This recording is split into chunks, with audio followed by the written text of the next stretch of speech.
చెప్పినట్టు జగన్మోహన్ రెడ్డి అదరైతే జీవోలు ఏంటి, నిజంగానే ఆ జీవులో పస ఉంటే, ఆ జీవులో దమ్ముంటే బహిరంగంగానే ఇవ్వు జీవోని, ప్రజా ఆమోదయోగ్యమైన జీవోలు ఇవ్వు, ప్రజలకు ఉపయోగకరమైన జీవోలు ఇవ్వు.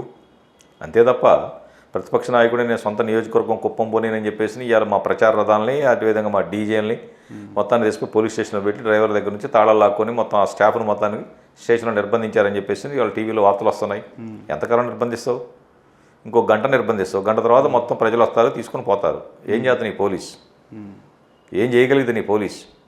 ప్రజా వ్యతిరేకత ముందు బ్రిటిష్ వాడే తల వంచి పారిపోయాడు. నువ్వెంత జగన్మోహన్ రెడ్డి? నీ ప్రభుత్వం ఎంత? నీ బతుకెంత? నీకు రాజకీయ అనుభవం ఎంత?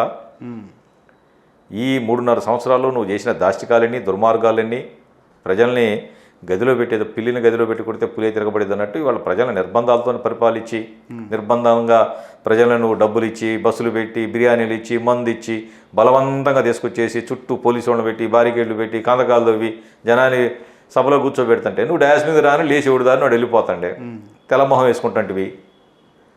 ఇంత జరుగుతున్నా కూడా ఇంకా నీకు కనువిప్పు కలగకుండా ఇంకా ప్రతిపక్ష నాయకుడు నేను ప్రజల్లోకి పోనీను, పవన్ కళ్యాణ్ ప్రజల్లోకి పోనీను, లోకేష్ పాదయాత్ర చేయనీను ఆపుతావా?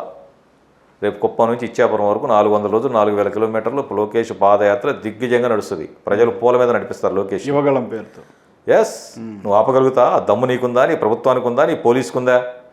ఎందుకు చేతగాని ఈ పనికిరాని పనులు ఎందుకంటున్నా?